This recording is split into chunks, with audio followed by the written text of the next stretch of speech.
welcome to a new edition of the brand called You. Today we have a very, very accomplished advertising and media professional, Naresh Gupta. Naresh, welcome to the show. Thank you.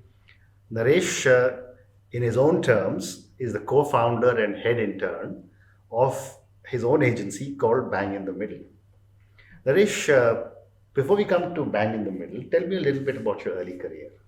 So I started with market research, and this is in the agency called Mudra, where the head of HR was a clinical psychologist who decided I'm not fit to be in servicing, so I should be in research. Okay. And that's where I spent 4 years doing market research. Moved to Jagajit Industries selling liquor. It was Wow. quite a shift, and I don't drink, so it was one of the most Even interesting bigger, times. the switch, isn't it? So even in most interesting times, because you would sit with trade who would offer you a drink, and then you will say, "But we can move on." And then I moved back to advertising Okay. in an agency called Ma Buzel, Yeah. which in those days had some interesting accounts to work with. And then moved to Grey, where I spent large amount of time, and where And was this back in servicing or still? no, I Grey was back in planning. Okay. So when I moved back to advertising, I moved in planning. Okay. And then I moved to Grey in planning, and from Grey, a little bit of time in Publicis, and then Shell, and then decided that this job is not going to work. Let's try and see if we can go independent. Okay. Which is when in 2012 we quit, both me and my partner called Pratap Suthan. We quit our jobs and started Bang in the Middle with no client. Okay. So So, we sat. so tell me about, I love the name Bang in the Middle, of the client and and the media, I would imagine. But tell me first, what got you to select the name and what are you doing? So in our industry, agencies are named after people. Now, if we had named after people, we would have become Gupta and Suthan. That would be called gas. Or we would have become Suthan and Gupta. That would be called SAG. Yeah. And either was not working. Okay. Then we discovered this term called Bang in the Middle is available. Banginthemiddle.com has not been blocked. Wow. And this is available. And we felt in this age where you don't really need to be conventional in naming, this is an interesting name that we can go with. And the registrar of companies decided to give us the company name called Bang in the Middle Private Limited. Amazing. So, which is how the name came into So being. you haven't got an acronym called BAM or something. We're called BITM by most of our clients now, Okay. who find it too long a name to call. Okay. But between me and Pat, we continue to call ourselves Bang in the Middle. Okay. So, you spoke about, when I was reading about you, you said that you changed the charter for your brand. Help me understand what this phrase means. So, when we started in this career, and this is very interesting, we were working for a brand called Rasna. And Rasna had this thing of saying the annual market research presentation has to happen on the day of Dussehra. Correct. Now, we that year miscalculated Dussehra by 3 days. As it happens, somebody miscalculated, and we were 3 days short. So the agency said to us 4 trainees who were there in the office, saying, move into the agency with your toothpaste and shaving cream and live here for 3 days. And in those days, everything was manual. So you did manual tabulation, you did manual calculation, you did manual writing. Presentations are not PowerPoint, computers didn't exist. From that time to today, where, you can on the fly change presentations, and Correct. data is now live, you can keep doing stuff. So you had to move with times, and we realized that with coming in of digital, the old way of doing brand building is going to come under tremendous amount of pressure, which is when we felt that let's quit advertising. And both me and Pat went and joined a tech company called iYogi, Okay. which is where we learned a lot of what is this new age digital marketing and how this happens. So this was almost like going and relearning back a certain skill. That's what we brought back into Bang in the Middle Okay. and work with that. So since you're talking about, an era when there were no computers, etc., on a lighter note, I would love to ask you, our audience has seen this incredibly successful TV serial called Mad Men. Yeah. How far from reality is what happens in Mad Men compared to what used to happen in advertising? As far as movies are from reality. Oh, really? So that's dramatized. Some bits of it are true. So there is some bit of whining and dining. There is Yeah. some bit of going out and some bit of fun. Yeah. But a lot of what you see in that serial, I wish existed. Uh-huh. It existed possibly in 70s in advertising, but today, no. It's cutthroat, very competitive, extremely high pressure. This is where you can't mess with deadlines. A deadline is a deadline. And so Correct. fun and enjoyment and all that banter stops at some place because you have a client who's waiting for you to deliver so that they can go to market and start. I remember when I joined ITC in 1979, one of the most popular people of ITC socially was the advertising manager. Yeah. And he's a very, very dear friend, Kokun Mukherjee. And I always used to say, I envy your job because he was out every evening. Yeah. So those days are actually gone. I understand. So, Naresh, tell me, over the years, how has your customers' expectations changed from the agency? Speed to market has changed tremendously. Okay. There was a time when companies were saying that you need 52 weeks to launch a new brand. So there was a plan in place, a process in place. You had to do certain things. You couldn't launch a brand before 52 weeks. We've moved to a stage where a brand actually may die in 52 weeks. Correct. You might actually finish off in 52 weeks. So there is no luxury of time that both marketers and advertising agencies have. So you have to be a lot more real time. And the epitome of that is what's now called this buzzword called moment marketing. So something happened yesterday, you want an ad out today.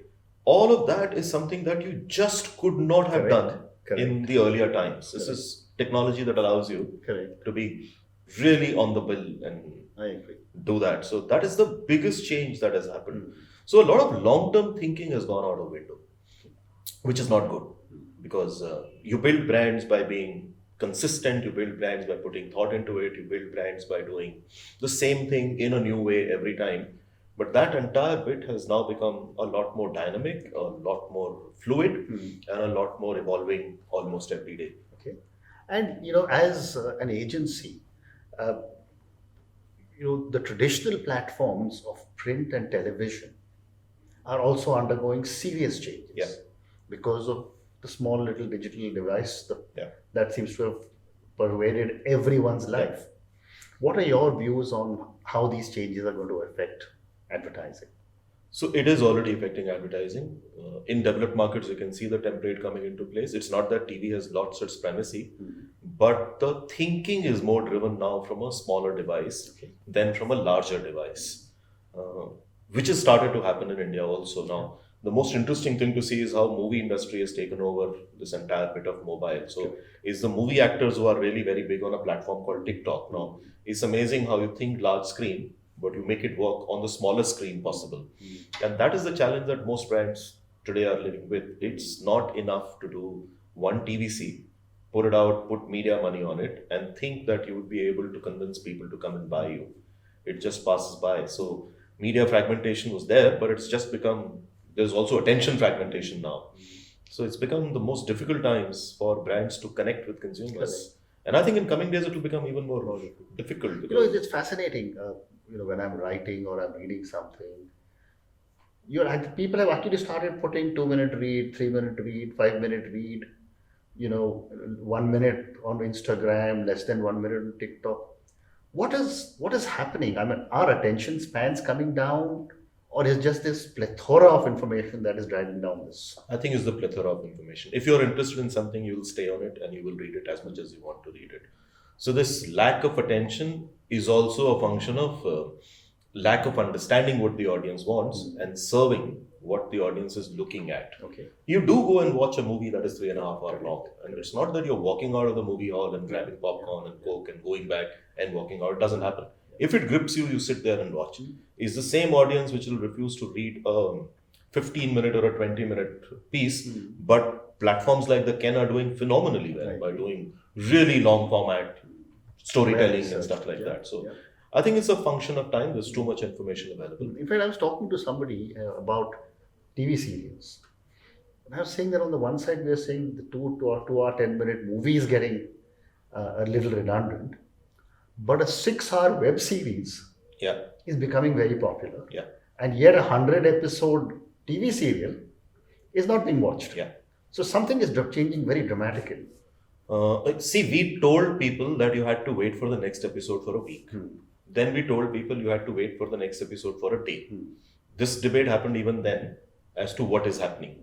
So the real innovation that television industry brought in was the serial next day.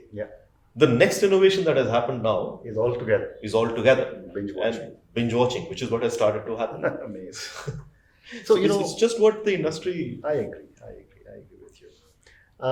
Let's talk social media. Yeah. You said you and your partner went and Yeah. got yourself trained. Yeah. A lot of companies are beginning to keep significant sums of money for social media. How is social media changing advertising? In many ways. Okay. One, you never did episodic storytelling when you were doing a television commercial. You did one bit and you went out. Social is today allowing you to do episodic storytelling. So you could carry a story over a week and the same conversation can keep going. Interestingly, it may not be the same people who come and watch you. So everybody comes in, sees a certain kind of creative content being put out, consumes, may or may not want to read what happened before or what may happen later. Yeah. That is one thing that has started to happen. The second thing that has started to happen is that you can go a lot more segmented, textural. I can start to create content city-wise. So a lot of that complication has started to come in. Okay. And a lot of data play has started to happen. A lot of that data play is in its infancy. Help me do understand it. what is data play?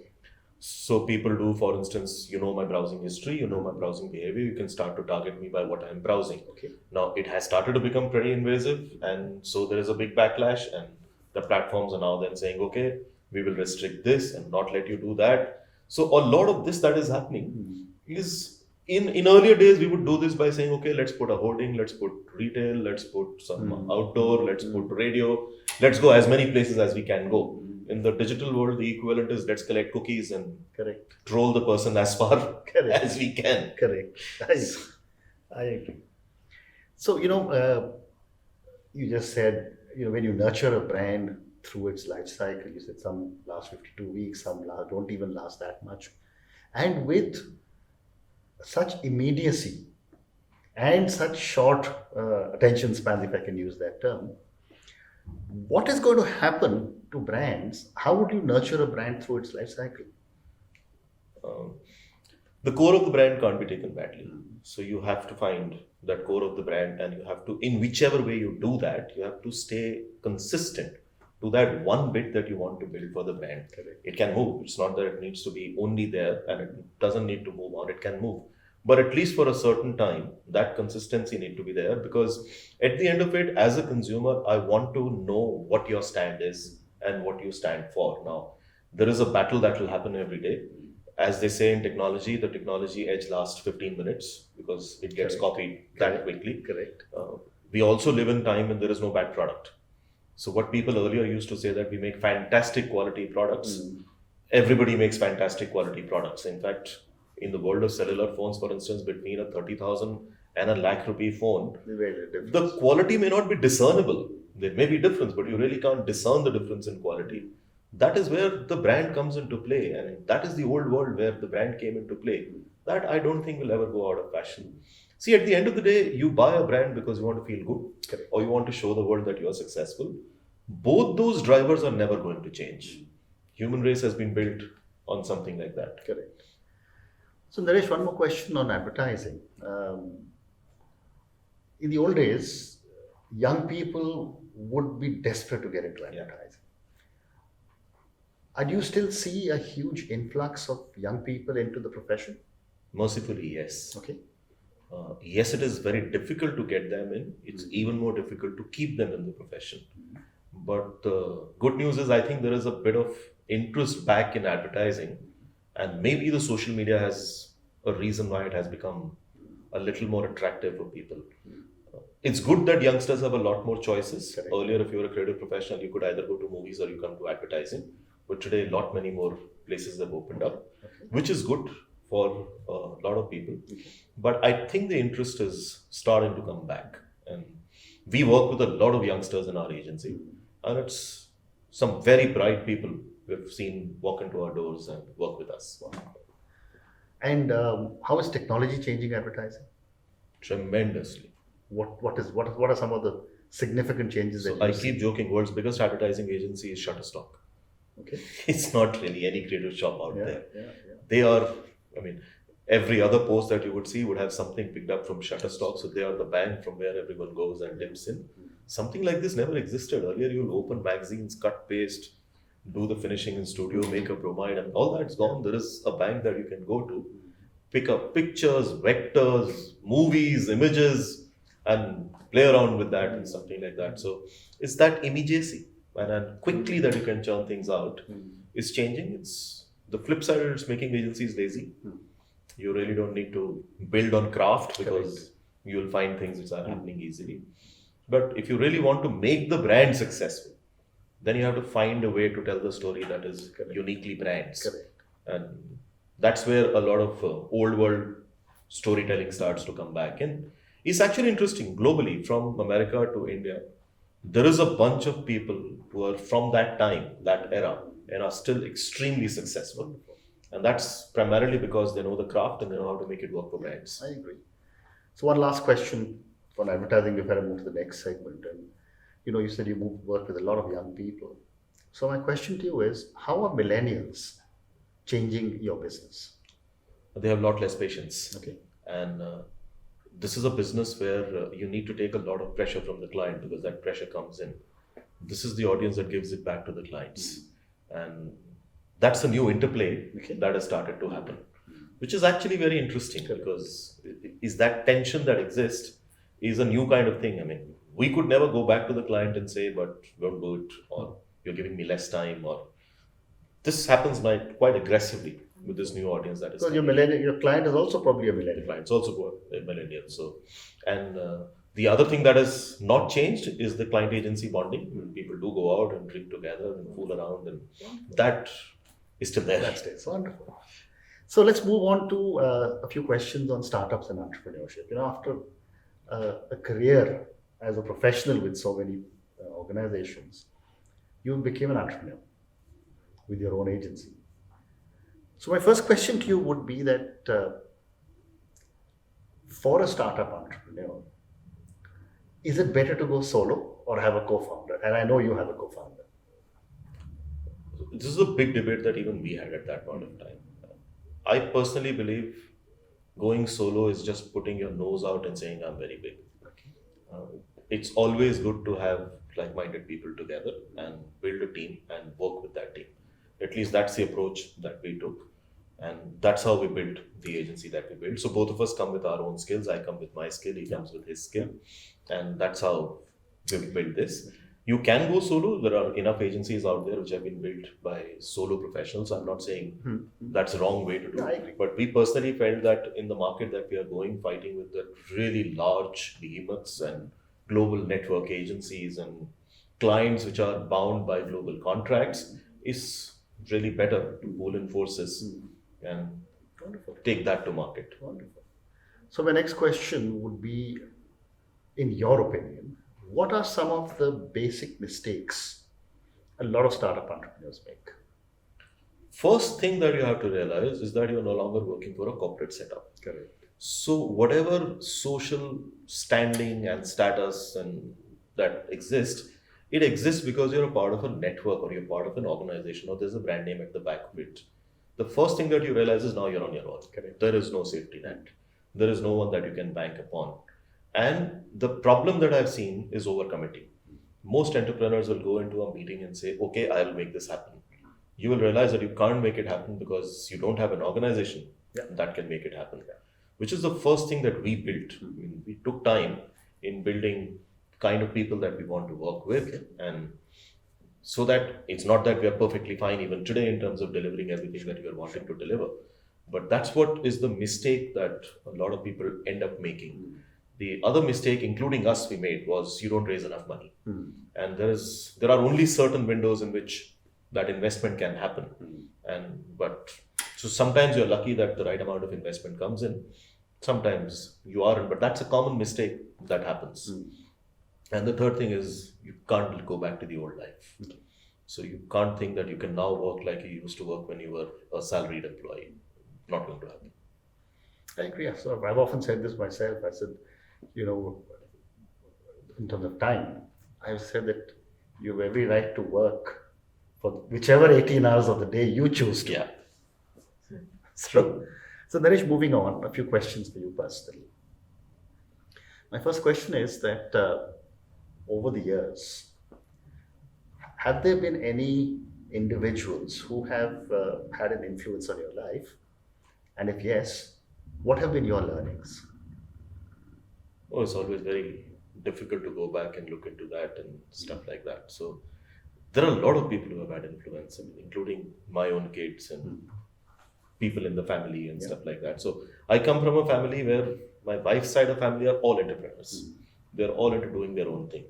My dad's side of family, nobody is in business or entrepreneurship and stuff like that. I've seen both sides Correct. quite often happening and stuff like that. So when this call was taken of saying I'm quitting job and doing this, Yeah. while the wife stood by me, there was a lot of there was a lot of uncertainty, saying why are you wanting to do what you're wanting to do.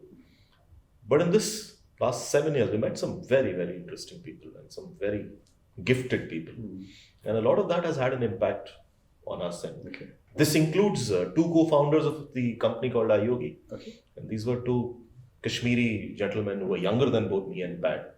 But it was amazing to see what they had built up on an Indian company that was wanting to go global. Okay. And they, I think, fell in their own ambition. Right. They just tried to overachieve and overstretch and wanted to go to a NASDAQ listing and stuff like that. And maybe that is where, but at least they dreamt. Yeah. I agree. Which is my next question. At what stage do you think a startup should scale up? As soon as you are able to say, yes, I'm making money. Okay. And as soon as the money starts to come in your bank and you can show some amount of profitability, you should start to scale up, because if you opportunities go by very quickly, and if you are not grabbing that, somebody else will. Because when we started, for instance, there were 7-8 agencies that started at the same time. In that span of 12 months, lots of us quit our jobs in advertising and started agencies, and each one of us went into our own kind of zone. Correct. Into doing what we are doing. All of that was opportunity. Now, if there was someone looking at this dispassionately, we could have actually ended up building India's first multinational advertising conglomerate, which could have gone abroad, which could have built, which is what is not happening out of India. I mean, my biggest gripe that remains in advertising is that we have never taken our way of thinking and our way of working outside our shows. It just stays within India. Very interesting. So, Naresh, what would be 3 words that define you as a person? Only one word: I'm extremely curious. Okay. That's where I keep putting my nose in. So wherever I find something interesting, I'll just go there and pick it up and keep learning. And that's, I think, what kept me in advertising, because people keep saying that people leave advertising, but you have stayed here so long. But it's the only place where learning is endless. Yeah. Keep learning. So, I've got 2 more questions for you. My first question is on failure. Most of us in India don't teach our children that it's okay to fail. It's always first आना है, सबसे आगे रहो, etc., etc. And yet failure is a part of life. What have been some of your learnings from some of your mistakes or your failures?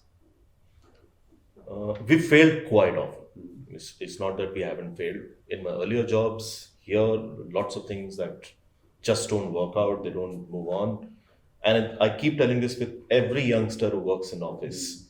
If you're scared of tripping and falling, you will never learn to run. So trip and fall. Because that is where the agency will become stronger. Correct. So you get beaten up by the clients. It's not that they take it nicely and stuff like that. We've sometimes lost a client because the mistake was made, and the mistake was made. Now there is nothing that you can do. Something happened. So there is a price to pay for that. And I think that is where people start to get a little paranoid of saying this can happen. So if there is a process failure, there is an issue. Now, if I make a mistake in an ad that has got released out, that's an issue. But if it's a thought failure, we're completely fine by making it happen, because otherwise there is no way progress will happen. So, which is what we try and do as far as possible, put checks and balances so that process failure doesn't happen. Correct. But let people fly. Correct. I agree. So my last question to you, and thousands of people watch our program, and I'm sure there'll be lots of inputs that will come based on our chat. What would your advice be to a young individual, all starry-eyed, looking for a career in advertising? Walk in, try, meet agencies, meet people, Agencies are going through a lot of crisis at this point of time. They are looking for much better talent that they are finding. The only problem in this industry is that it doesn't pay very well at the starting levels. It's something that the industry is not able to solve. But overall, in a much longer term, life's much smoother, growth is much better, the people you work with are very interesting, and the learning is endless in this business. So this industry needs a lot and lot of young people, and please join us. A lot of young creative people. It's very interesting. I think everybody is creative. Okay. It's just the label that we tend to give internally on people on saying creative. I mean, Piyush used to be a servicing person, and life took him somewhere else. So there is that spark hidden inside almost everyone. Correct. Naresh, thank you very much. Pleasure. I wish Bang in the Middle lots and lots of success. Thank you. Thank you for coming. Thank you. Thank you for listening to the Brand Called You podcast. Be sure to visit tbcy.in to join the conversation, access show notes, and discover fantastic bonus content. You can follow us on YouTube, Twitter, Facebook, and Instagram. Simply search for the Brand Called You. Thank you and see you next week.